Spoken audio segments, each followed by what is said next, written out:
pensando na programação, pensando justamente no momento que nós vamos unir aqui a pauta de regulação e autorregulação. Como que se complementa, né? Como é que ajuda isso ao mercado? Então, um prazer estar aqui, estarmos juntos aqui. Presidente, pode chamar de Rose, se não se importa. Começar tirando um pouco os títulos de Marco, do meu amigo, e deputado. Bom, meus amigos, então vamos começar, né?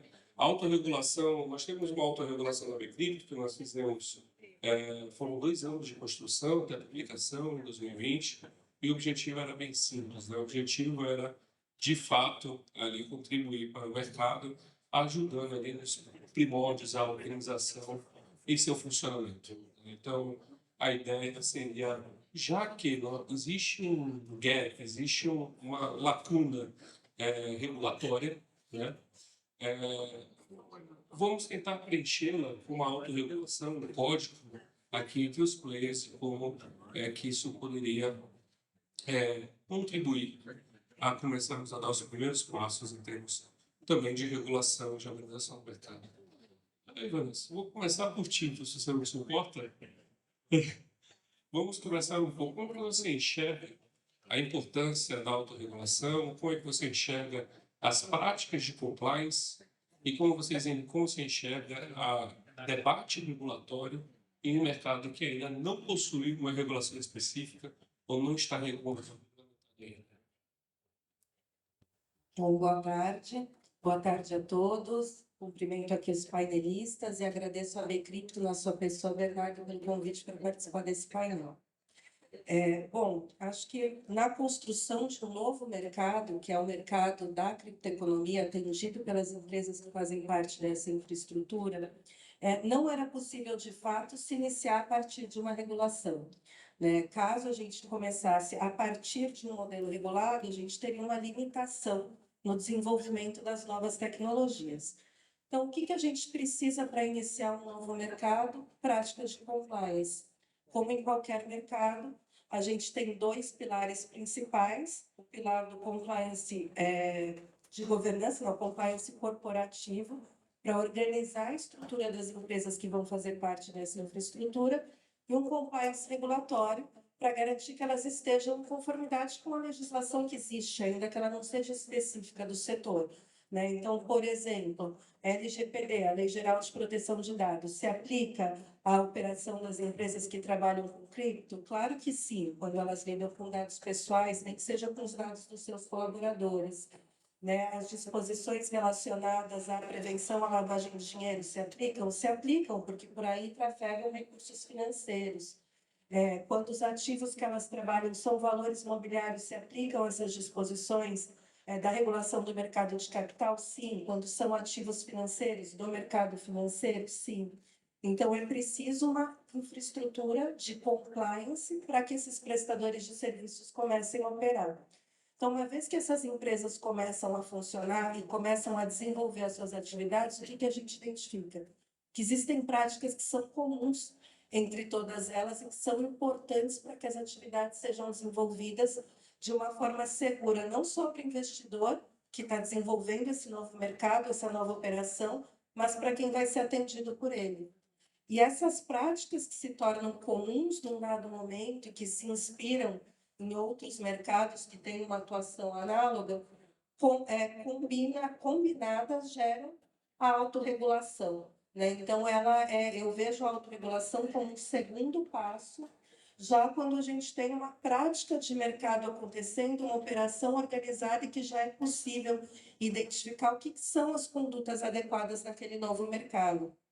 E nesse momento surgiu aí a atuação da Bcrypto de uma forma organizada com as empresas do segmento para construir regras onde era o principal ponto de fragilidade da operação cripto naquele momento, que eram as disposições relacionadas à prevenção à lavagem de dinheiro e combate ao financiamento do terrorismo. E isso é importante, é muito importante, acho que é um instrumento de muito valor para o mercado, para a sustentabilidade desse mercado.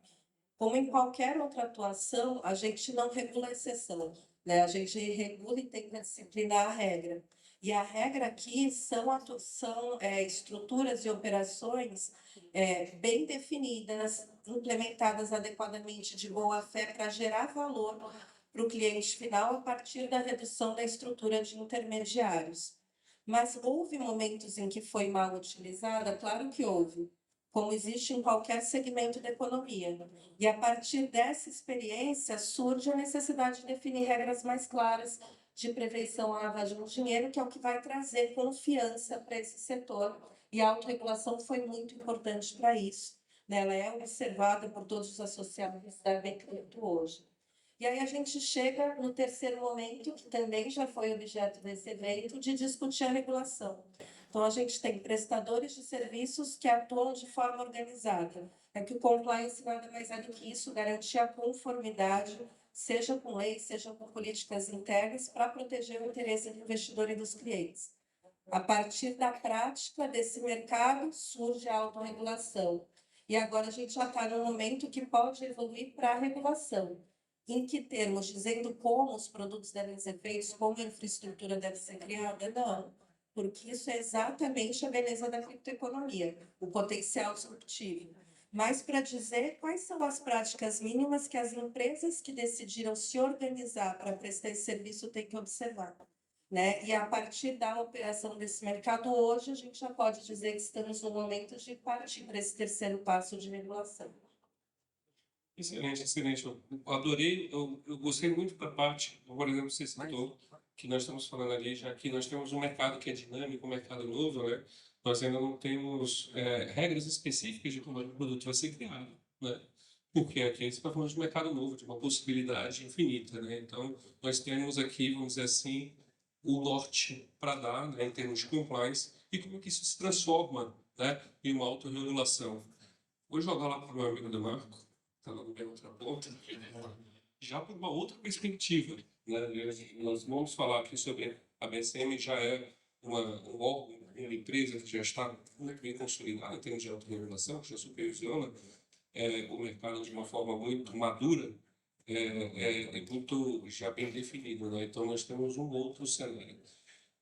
Me explica, por favor, um pouco como funciona essa autorregulação nesse outro papel e como é que isso traz a importância do mercado e se apenas com a autorregulação será suficiente ou não, né? E ainda assim necessita de fato uma regulação e necessita ainda de outras práticas.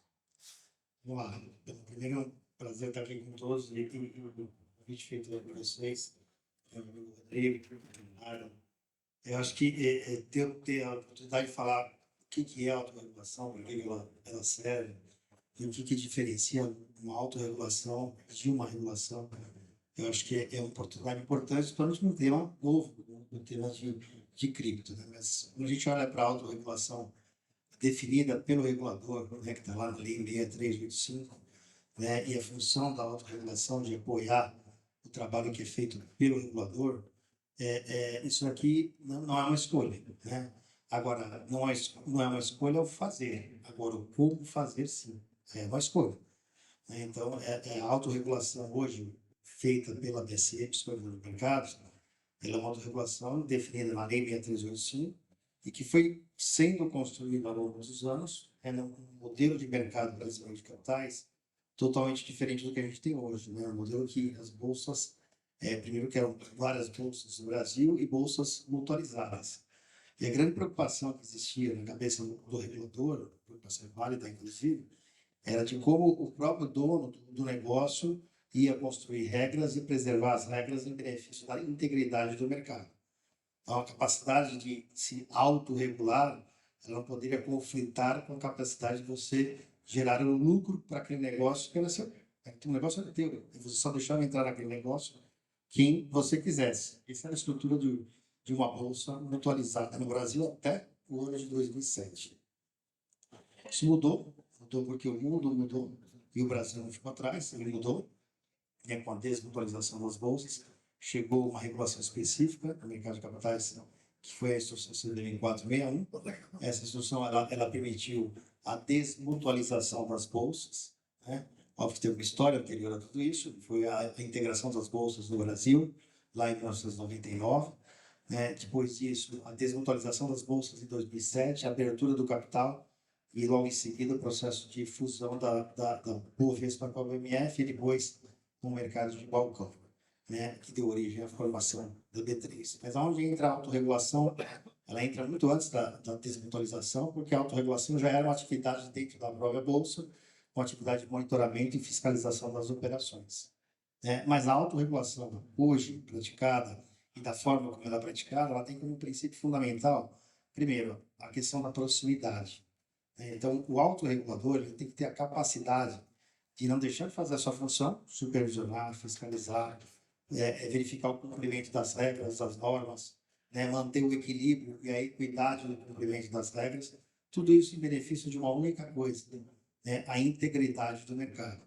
Porque no mercado onde as regras existem e não são cumpridas, é um mercado pior do que o mercado onde as regras não existem, né? Onde a percepção que cumprir as regras não serve para nada, né? Quem cumpre é tido como o grande bobo da vez, né? E aí você tem um desequilíbrio total, né? Do ponto de vista normativo e regulatório do mercado. Então, a percepção de um autorregulador próximo ao regulado, um autorregulador que tem como função primordial orientação, poder de dissuasão, persuasão, né? Muito antes de punição, né? A função do autorregulador não é punir por punir. A função do autorregulador é orientar, educar, persuadir e dissuadir, né? E muitas vezes, o que a gente percebe, eu estou na Bolsa há 31 anos, mas nessa posição de diretor de autorregulação há 1 ano e meio,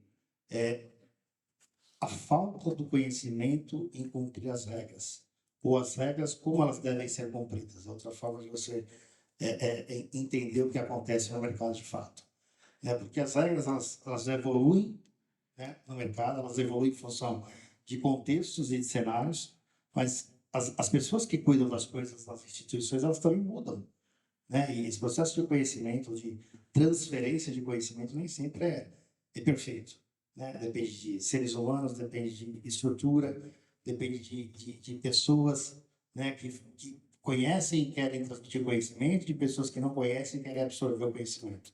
Então, acho que o autorregulador, a primeira função é essa, respondendo a pergunta do Bernardo.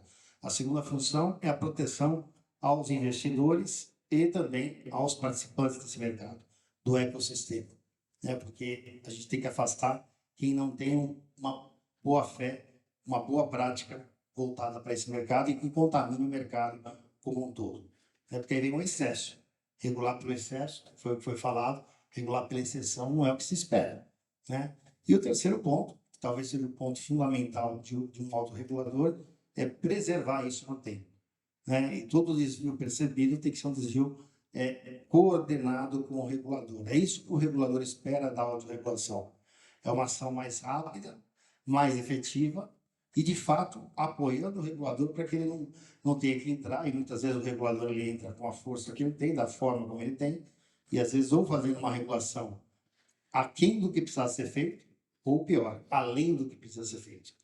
De qualquer forma, em qualquer um dos dois casos, você tem um problema de sintonia. Você fez menos do que precisava fazer, e para fazer de novo vai demorar um tempo, ou você fez mais do que precisava fazer, e aí você inibe a criatividade, você inibe o crescimento do mercado, ou você faz uma regulação que, na média, considera todos iguais, né? E isso é ruim para o desenvolvimento do mercado, né? Seja mercado de bolsa, seja mercado de balcão, seja mercado de seguros, seja mercado de preço, de pagamento, seja mercado de cripto ativos. Então, acho que a importância da autorregulação aqui equilibrada, né, nisso tudo é trazer a experiência de outros mercados e adequar isso para o mercado que está se formando ou que tem potencial de crescimento e, obviamente, de cruzamento, inclusive dos mesmos investidores, né? A gente está falando de investidores que muitas vezes já estão em mercados de outros ativos e que vão migrar em alguma parte para mercados novos e que já têm uma experiência regulatória ou autorregulatória que na cabeça deles existe, né? E que em algum momento eles vão pensar, peraí, eu estava no mercado que tinha direitos aqui que eu poderia exercer, aqui não tem, né? Então essa é uma questão importante para a gente ter em mente, que gera valor e preserva valor no tempo. Excelente, excelente. Estão trazendo aqui, fazendo um fio, né, entre a fala da Vanessa, junto com sua fala, né, nós vemos duas perspectivas. Né, nós vemos ali tanto a perspectiva da boa prática se transformando numa autorregulação, né, como nós vemos também o vácuo que nós temos entre características específicas, né, do setor frente a uma regulação mais ampla, mais direcionada. E ambos, e nós estamos falando de dois mercados que não são antagônicos, né, mas que são muito complementares quando nós observamos o futuro, né, tanto o mercado de capitais quanto o mercado de cripto, né, mercados que, em algum momento, eles podem e vão, de fato, se comunicar. Presidente, eu vou te chamar de presidente, vou te chamar de Rose, eu tinha prometido. Primeiro, é um prazer ter o apoio aqui da OAB, do Instituto, da Comissão de Cripto. Esse movimento para nós é muito importante. Então, queria agradecer aqui a todo o empenho em poder fazer parte desse engajamento para nós é realmente muito importante. Eu acho que eu vou dar um outro passo e vou perguntar para ti justamente sobre esse empenho, sobre essa necessidade que está sendo observada, né? Hoje, qual que é o papel da Comissão de Cripto, vou abreviar cripto, para não ficar um nome muito grande, vou abreviar a Comissão de Cripto da OAB do Conselho Federal. Boa tarde a todos. Inicialmente, eu queria agradecer imensamente a AB Cripto, na pessoa do Bernardo, pelo convite. Dizer que é uma honra estar dividindo aqui esse painel com o André, com a Vanessa, com o próprio Bernardo. E quando a gente está vivendo um momento diferente na história, a gente esquece de fazer referência a ele. Mas, Bernardo, é importante que se diga que eu não me recordo, pode ser que tenha acontecido, mas eu não me recordo da presença do Conselho Federal em eventos corporativos de associações para o mercado e do mercado. Isso é muito positivo. E nós devemos essa participação, e eu agradeço aqui de público ao nosso presidente Beto Simonetti, que quando ele instaurou nessa gestão do Conselho Federal o slogan de OAB de portas abertas, foi justamente isso que ele quis falar, que a OAB está de portas abertas para toda e qualquer discussão que importe à sociedade. E no painel que falava sobre a regulação, estava aqui o Julian e a Karen, uma fala da Karen me chamou muita atenção, porque ela falou que a gente precisa deixar esse tema no centro do debate. E eu acho que essa talvez seja a maior importância do Conselho Federal nesse debate. O Conselho Federal da OAB tem dezenas de comissões temáticas, a Comissão de Criptomoedas e Blockchain é apenas mais uma delas, mas nós estamos conseguindo trazer o tema da criptoeconomia para a discussão no âmbito do Conselho Federal. Isso é muito relevante, porque nós estamos falando de um universo de 1.300.000 advogados e advogadas que existem no nosso país.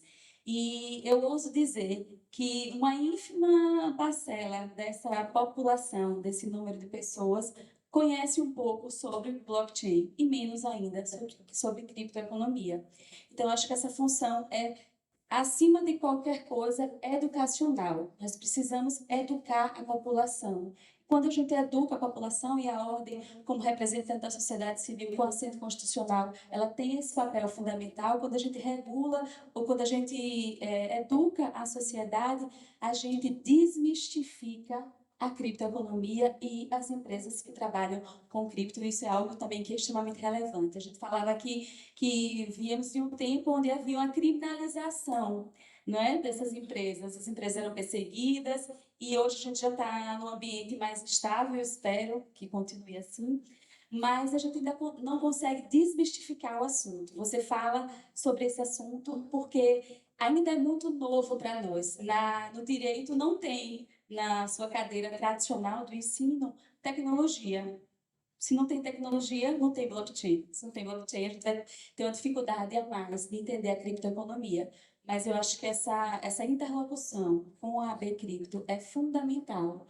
E aqui já deixo meu compromisso para que a gente possa desmistificar essa relação. E penso, puxando um pouco o gancho do que a Vanessa falou, que nós precisamos de pilares para que a gente prossiga nessa discussão e apenas a regulação vai nos dar isso, que é a confiança, a segurança e a previsibilidade do mercado. Na atual conjuntura, quando a gente tem essa dúvida sobre a regulamentação, essa dúvida sobre a aprovação do PL, isso deixa pairar sobre as empresas que trabalham com cripto uma dúvida essa que será dirimida, sim, com a regulação, ao meu ver. Obviamente, não deixará de existir fraudes. Eu gosto muito da frase do presidente da CVM, João Pedro, que ele fala que fraude não se regula, fraude se pune. Então, é isso que nós acreditamos e já encaminhamos pelo Conselho Federal, a comissão de cripto que é formada por valorosos colegas, 2 deles estavam aqui no painel anterior, que é o Vitor, que é o Tiago. A comissão preparou um parecer e o presidente do Conselho Federal, Alberto Simonetti, encaminhou ao relator do projeto um ofício requerendo, pugnando pela aprovação imediata do PL, e esse é o nosso compromisso e esse é o nosso trabalho nos próximos meses. Eu ainda vou nessa aposta que esse PL sai esse ano.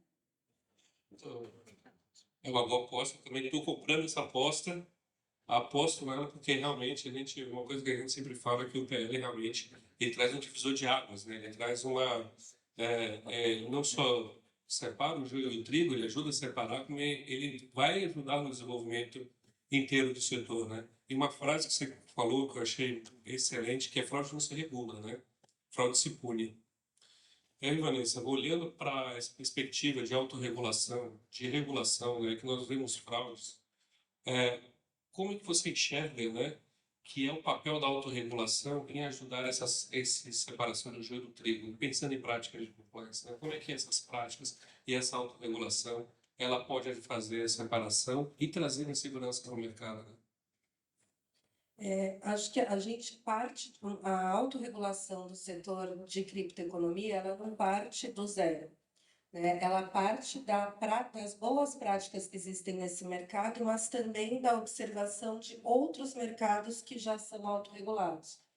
E que boa parte dos princípios que regem essa autorregulação podem ser aproveitados aqui.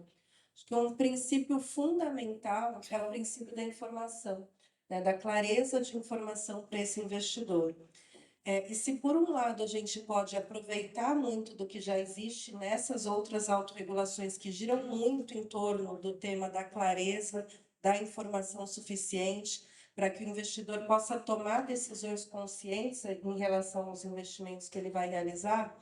Por outro lado, a gente também tem que ter o cuidado de não importar para a criptoeconomia estruturas que ela vem exatamente para resolver, né? Então, quando a gente fala da figura dos intermediários, e é um dos principais pontos que a criptoeconomia tem para agregar de benefício para o cliente final, de benefício para o investidor, é a redução do número de intermediários, sem com isso trazer qualquer prejuízo à segurança daquela operação, porque isso é um ponto bastante importante. A gente tomar cuidado para não tentar encaixar aquilo que é novo e disruptivo exatamente nos modelos que a gente já conhece. Porque senão seria como se a gente quisesse, né, construir um carro novo e lindo em cima de um chassi que é antigo. Vai parecer diferente, mas no fundo vai ser mais do mesmo. E aí, nesse momento, a blockchain passaria a ser o quê? Simplesmente uma nova tecnologia, né? Eu tenho um novo sistema operacional, mas ele funciona do mesmo jeito, e não é essa a ideia. A ideia é que ele funcione também de um novo jeito, de uma forma menos intermediária, que as partes consigam ter uma relação mais direta entre elas. A gente já está num momento de descentralização total? Não também, né? A gente hoje, como era, por exemplo, a internet lá no começo dos anos 90, você tinha que saber os códigos para colocar ali na telinha preta com a sua letra verde para você conseguir fazer alguma coisa. Depois isso foi evoluindo, foi transformado aí em ícones e hoje a gente acessa tudo do celular de uma forma muito fácil e a gente consegue interagir diretamente mais fácil sem ter que ter um conhecimento super técnico. Hoje, para a cripto, a gente está como se fosse na internet lá nos anos 90. Ela é de fácil usabilidade pelo cliente final? Não, não é. Por isso, a gente precisa ainda de algumas figuras intermediárias nesse meio de caminho. Ela vai evoluir para precisar cada vez de menos intermediários, é o que a gente espera, é o potencial que a gente enxerga. Para isso, vai precisar melhorar a usabilidade, a gente vai precisar evoluir, vai precisar aprender a lidar nesse novo cenário. E a autorregulação pode ajudar a criar os caminhos para que exista uma base sólida, para que quando a gente chegue nesse momento com menos intermediários, a gente tenha um ambiente de segurança, a gente tenha clareza nas informações, tenha segurança e confiabilidade nessa tecnologia e naquilo que ela pode assegurar de valor para o investidor, de assegurar para esse cliente final. Isso a gente falando só em economia, né? Você tem que falar nos N outros usos que tem para outros mercados. Então, é assim que eu vejo. Acho que a gente pode aproveitar a experiência que existe, mas ter sempre cuidado de que a gente está lidando, sim, em poucos momentos de sociedade, a gente pode ver algo com tanto potencial disruptivo como a criptoeconomia tem. Né? Então, que a gente não mate isso com as estruturas existentes, sem perder de vista, sim, a proteção do investidor. É um desafio, né? A gente, É um desafio é um desafio. importante. É um desafio porque quanto mais segurança você traz, né? Quanto mais regras você estabelece para poder trazer mais segurança, mais rígido fica, né? Mais engessado fica, né? Nesse sentido, né? E aí, eu trazendo aqui para o Demarco, né, pensando justamente no mercado de capitais, enfim, nós temos alguns termos do mercado de capitais, para quem não está familiarizado, como participante, comitente, né? Nós não temos isso ainda, vamos colocar assim, ou se vamos ter, né, aqui no mercado da criptoeconomia. Quando nós observamos, né, todo esse cenário, né, regulatório, né, que se coloca já em um ambiente mais rígido, né, mais formado, mais estabelecido, eu queria que você trouxesse aqui um panorama de como funciona a autorregulação e a supervisão desses intermediários, né, justamente da pessoa que está unindo aqui as duas pontas, né, está passando por uma infraestrutura de mercado, que está ali, tem um captador, está passando por infraestrutura de mercado, que está fazendo a negociação. Né? Nós estamos olhando uma autorregulação e uma supervisão em cima. E qual que é o papel que as empresas olham essa supervisão, né, dessa autorregulação e o que elas precisam pensar em implantar? Aí vem, acho que vem a pergunta. Isso sobe o custo de observância? Isso desce o custo de observância? E como é que fica a segurança, né, e a possibilidade de dinamismo do mercado? Óbvio que tem diferenças quando a gente olha para o mercado já estabelecido, que vem aí de uma atividade de pelo menos mais de um século, mas tem muita coisa também que foi evoluindo ao longo desse tempo. Mais recentemente, esse ano, a CVM publicou uma nova resolução, a resolução CVM 135, e que ela traz um desenho de mercado, não exatamente igual como era o desenho anterior.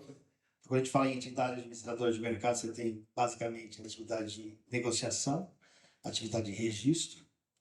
Essas são duas atividades importantes, porque na essência aqui que acontece a formação de preço, e a Vanessa falou, e é verdade, a formação de preço tem muito conceito de transparência, né? Porque um ambiente transparente é um ambiente onde todo mundo tem a mesma oportunidade de participar da formação de preço, mas não é, tudo não se resume na negociação ou na atividade de registro.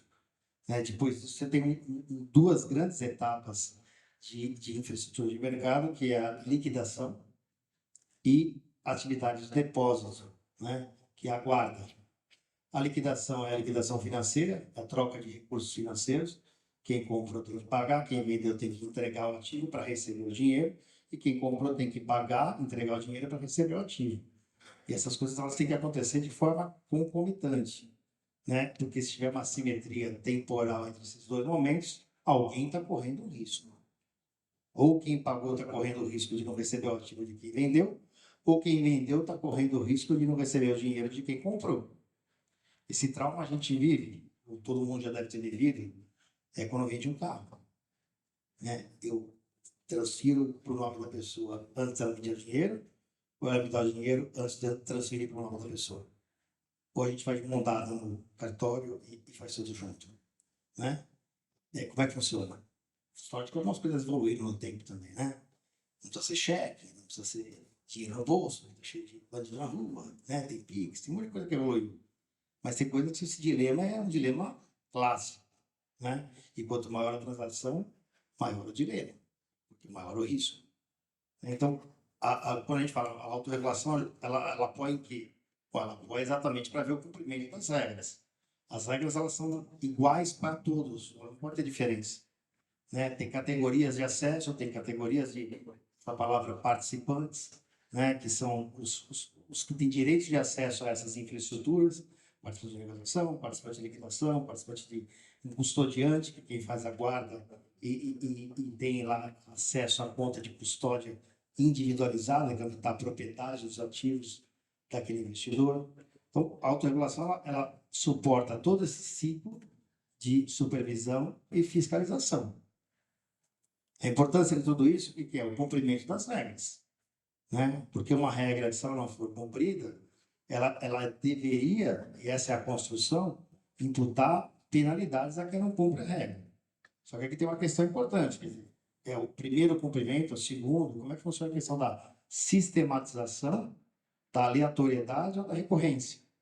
Né? E é exatamente essas medidas, ou são essas medidas que a autorregulação tem a capacidade de identificar. Inclusive, uma questão que ela tem bastante subjetividade, e quanto menor a subjetividade, maior a eficiência da autorregulação, que é a intencionalidade. Quer dizer, quando acontece uma falha, ela foi intencional ou ela foi ocasional? Porque para você definir, dentro do direito administrativo, fazer um termo de acusação contra um participante ou contra um investidor, você tem que ter muita segurança de como é que você vai capturar aquela acusação. Então, a essência da autorregulação é ser mais rápida do que um processo sancionador que acontece dentro da esfera do regulador ou dentro da esfera do judiciário. Mas tudo isso aí é para que o mercado que perceba que as regras existem e são cumpridas. Porque se a regra escrita no papel existir, é relativamente simples. A questão é o cumprimento da regra e a sensibilidade de todo mundo, que é um mercado regulado, e quem não cumpre regras paga por isso. Então, é essa percepção que traz valor para o mercado e faz com que o mercado não perca, talvez, os dois grandes pilares dele. Primeiro é a segurança, segundo é a atratividade, credibilidade e atratividade.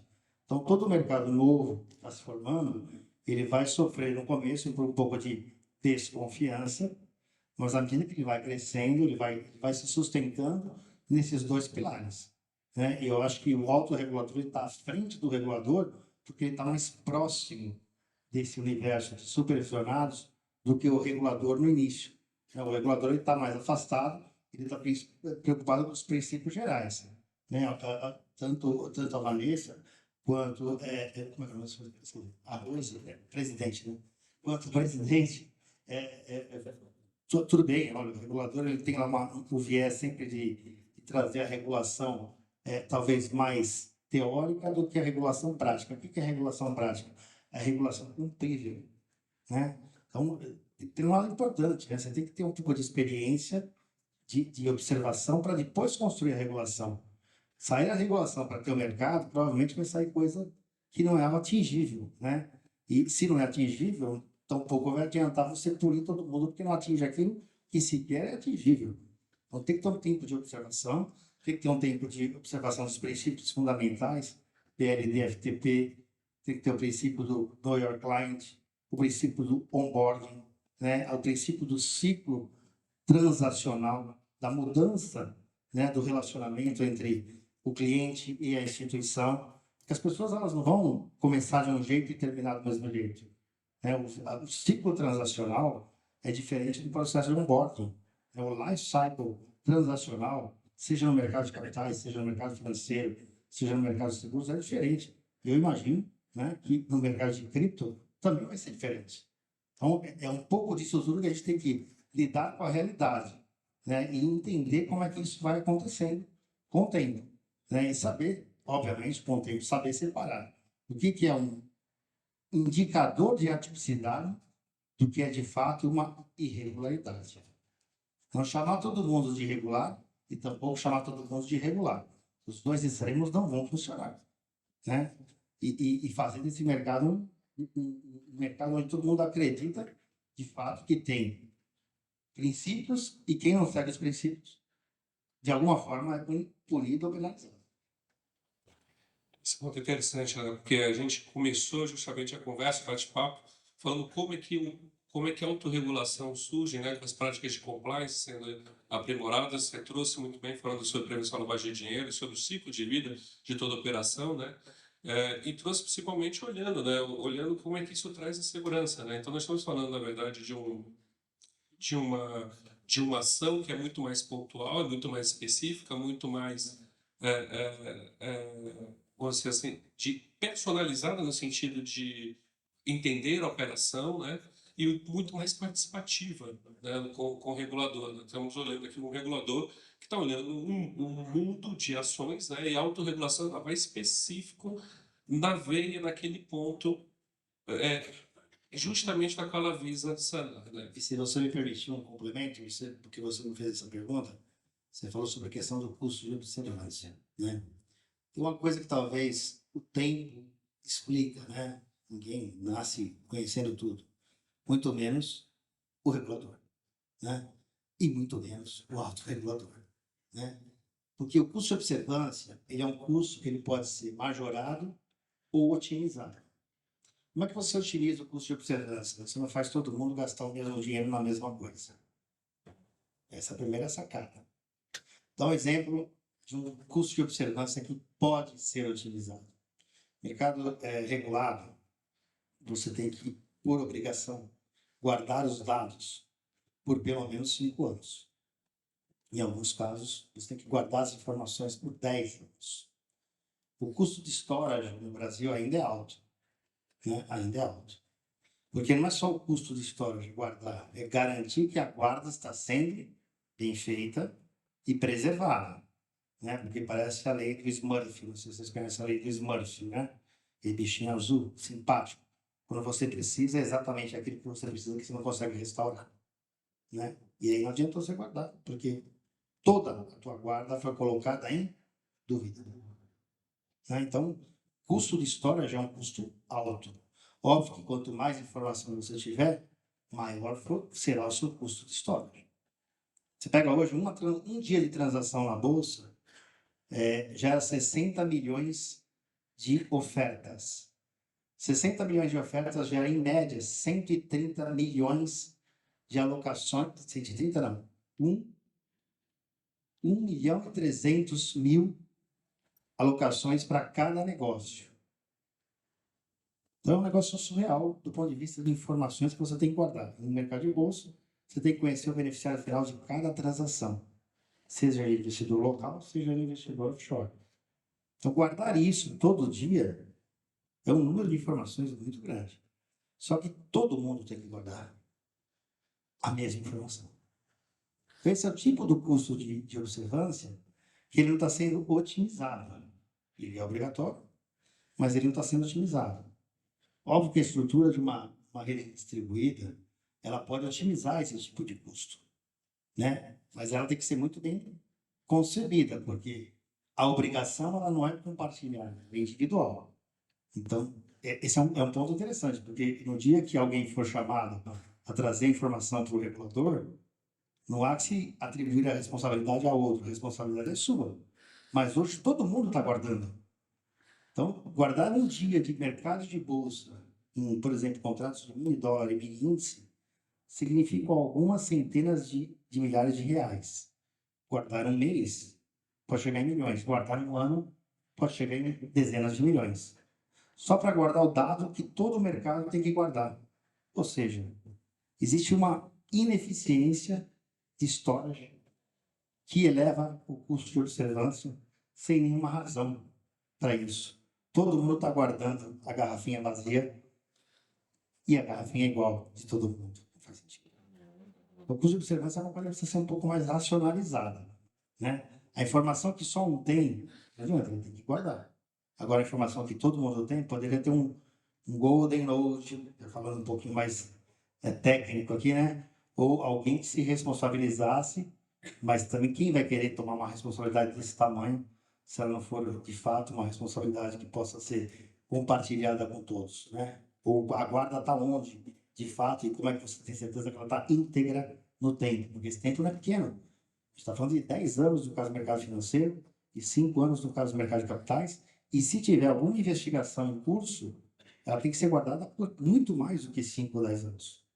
enquanto o trânsito julgado dessa investigação não for dado. Então, é um negócio que pode se tornar muito mais eficiente, mas tem que ter algumas discussões mais aprofundadas para a gente chegar a um custo de observância mais otimizado. É um ponto excelente, né? Então, trazendo aqui a postura, né? Falando exatamente sobre isso. Então, a autorregulação, ela pode não só ajudar a personalizar, como ela pode trazer uma racionalização de recursos. Ela pode ajudar a organizar, inclusive, isso para que dinheiro não seja desperdiçado em funções que não têm necessidade, né? Eu acho que, fazendo o link, que a gente conversou bastante, teve uma palavra que esteve sempre presente, né? Transparência. Da transparência, nós estamos falando, já falamos ela algumas vezes. Rose, trazendo aqui um pouco de transparência, queria entender como, né, como é que a comissão, como é que a OAB, né, vem tratando o tema de criptoativos, vem tentando contribuir aqui para o mercado de forma geral, para esse debate relacionado à regulação, a boas práticas, ao papel de todos os envolvidos. É bem interessante mesmo, Bernardo. Eu acho que a palavra do dia é transparência, não tenho dúvidas disso. E eu penso, puxando um pouco o gancho do que o Demarco falou, que a gente entende que esse é um mercado de risco, óbvio. E uma fala sua me chamou bastante atenção, Demarco, quando você falou, a gente precisa identificar aqueles que não têm boas práticas, né, e puni-los. Mas como, e essa é uma preocupação que eu tenho bem grande, como iremos puni-los se nós estamos diante ainda de um judiciário que pouco entende do assunto, né? Então, acho que esse talvez seja o papel mais relevante, porque os reguladores têm, de todas as formas, buscado essa interlocução com a AB Cripto, com empresas do setor, a Comissão também de Cripto do Conselho Federal tem buscado essa interlocução com a CVM, com o Bacen, com o CAD, a gente tem buscado dialogar cada vez mais, mas me preocupa bastante quando a gente ainda tem um judiciário extremamente engessado. Eu vou citar aqui uma referência bem interessante. Há cerca de 2 meses foi divulgado aí em rede nacional de forma ampla a primeira vara do trabalho que funciona no metaverso, não é? Então, parecia uma coisa, que legal, a audiência do metaverso. Hoje, o CNJ decidiu que não é possível audiências apenas de forma virtual. Pode ser virtual, desde que o juiz esteja na comarca. Veja que contrassenso. Como é que eu faço uma audiência com o metaverso e eu obrigo a presença física do juiz na comarca para a realização dessa audiência? Então, esse é um ponto de preocupação e acho que nisso a ordem pode contribuir substancialmente, porque esses temas não têm sido trazidos em eventos como esse, em eventos do mercado, eventos de pessoas que são interessadas nesse assunto, mas muito pouco tem se falado no âmbito do jurídico mesmo, não é? A gente percebe que há muitas ações de algumas seccionais, de institutos mais específicos do direito, mas falando da criptoeconomia no âmbito das discussões dos pareceres e das normas regulamentadoras, mas muito pouco sobre a efetividade disso e como a gente vai conseguir identificar mesmo essas práticas que precisam ser combatidas e precisam ser afastadas do cenário nacional. Acho que a B-Cripto tem um papel fundamental quando cria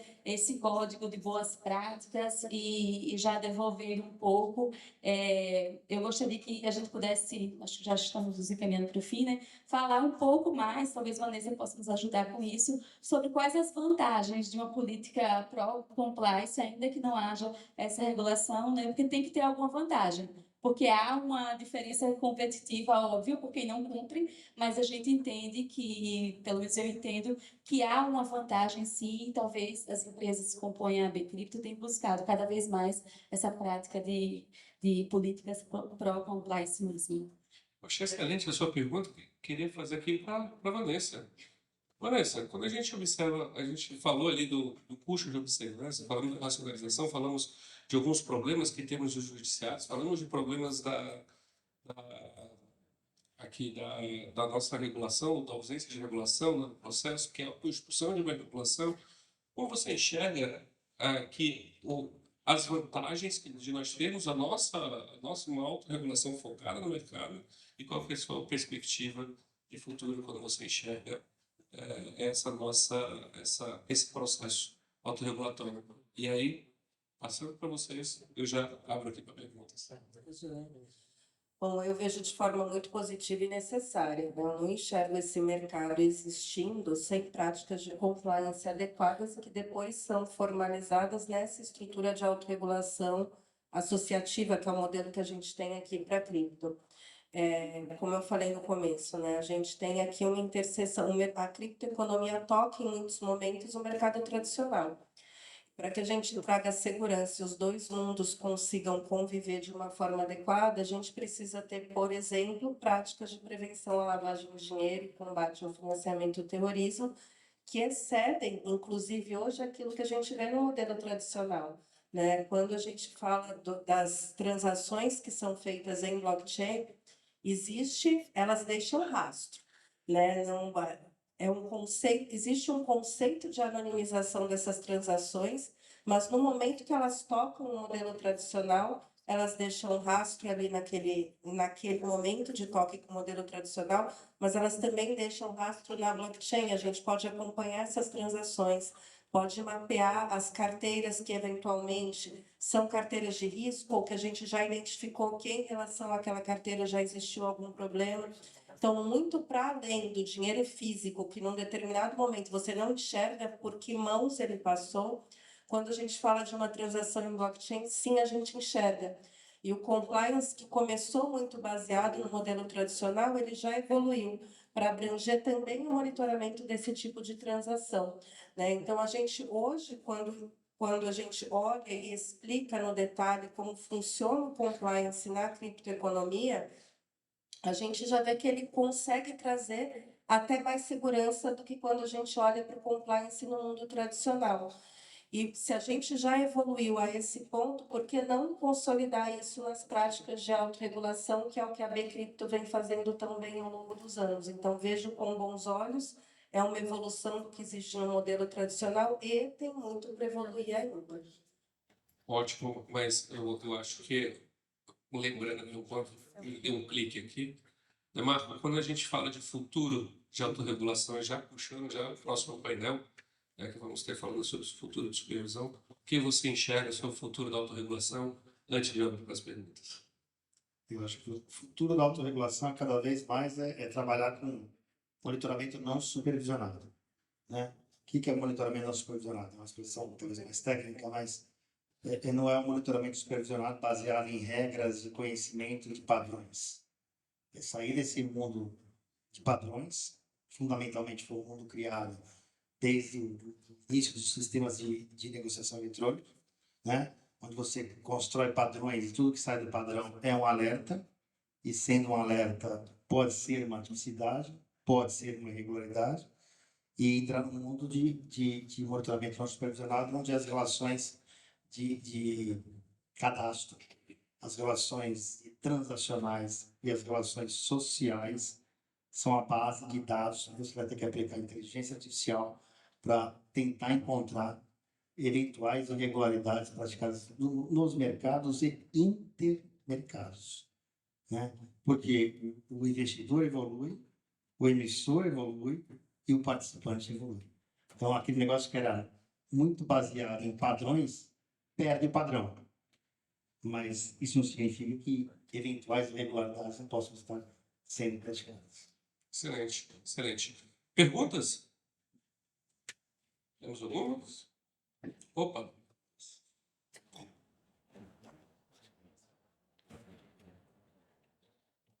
Boa tarde, tudo bem? Eu sou Camila, sou gerente de compliance da CoinCloud e eu vejo que a autorregulação ela vai, na verdade, dar um rumo, né, para coisas que a gente já pratica aí no dia a dia, baseado aí já na política de PLD, de todo o mercado financeiro, né? A gente vem seguindo aí o que a BC Cripto fala sobre as políticas e o que a gente deve fazer de controles. E eu entendo que a regulação ela vem para ajudar a gente nesse mercado cripto, mas por outro lado eu vejo que as pessoas que estão investindo hoje em cripto, muitas delas não entendem muito bem o que estão fazendo na maioria das vezes. Então, às vezes, a gente pede uma documentação para um cliente, né, para tentar entender de onde vem a origem do recurso dele, e a gente vê que as pessoas não estão muito bem informadas sobre isso. E até na questão de golpes, a gente vê muitas pessoas caindo em golpes, né, com essa coisa do mercado cripto, e eu sinto que falta muita informação, né, para as pessoas que estão iniciando aí nessa vida de investimento no mercado cripto. Então, talvez minha pergunta seja aí direta mais para a Vanessa. Você acha que a autorregulação e a aprovação desse projeto de lei pode ajudar a educar o mercado financeiro, o consumidor, a pessoa que está ali do outro lado, investindo, né, iniciando aí um novo investimento? Eu acho um ótimo ponto. Acho que sim, que ajuda, porque além de você poder indicar uma autorregulação, uma política interna sua, num processo de QIC para solicitar, ou de QIT para solicitar documentos adicionais para o seu cliente, você tem amparo também numa disposição legal. Agora, como a gente está falando da construção de um mercado novo, acho que um outro ponto fundamental é que a gente não tem só o bônus de construir um mercado novo, a gente tem também o ônus da educação, da gente ser bastante ativo em relação ao mercado para explicar qual é a tecnologia por trás dos serviços e dos produtos que a gente oferece, quais são as informações que o consumidor precisa considerar antes de fazer esse investimento, quais são os riscos que ele está correndo, né? A gente sim sabe que em relação a alguns produtos os riscos são mais altos e o investidor precisa entender e conhecer para tomar uma decisão bem informada. Então, acho que a par da regulação, ela é importante, ela vai trazer uma segurança adicional nas solicitações que a gente faz para o consumidor, para o investidor, mas a gente tem um papel relevante na educação do mercado, participar de eventos como esse, participar das interações com a sociedade, com a academia, com o legislador, com as autoridades que devem vir a editar regulamentações adicionais. Como a gente opera esse tipo de serviço já há um tempo, a gente tem condições de trazer a visão prática, de demonstrar qual é o cuidado que o investidor tem que tomar e assumir esse ônus talvez não seja uma palavra tão acertada, né? Porque a educação se reflete em decisões mais conscientes em um mercado sustentável a longo prazo. Então, essa de uma forma parte do bônus, acho que é um PEC, é regulação mais educação. Investimento, né? É aquilo que você tira do bolso, dói naquele momento, mas você sabe que está indo para um bom caminho. Aqui. Opa, É, opa. meu nome é Vinícius Demarco, tudo bem? Eu queria Tudo bem. beleza, fazer uma pergunta para você, Demarco. Qual é o papel da autorregulação que você vê frente ao regulador? Assim, o que está escrito na regulamentação e depois como o regulador, de repente, vê eventualmente algo que na autorregulamentação não está 100% compliance com o que o regulador diz. Assim, como seria esse papel entre a autorregulamentação e o que o regulador, muitas vezes, a autorregulamentação não está 100% conforme o que o regulador diz. Como você vê essas duas partes? Tem uma questão clara de hierarquia, né? O regulador é aquela história, não pode mais, né? Agora, tem uma construção, né, de confiança, credibilidade, que você faz, você constrói, você estabelece com o regulador.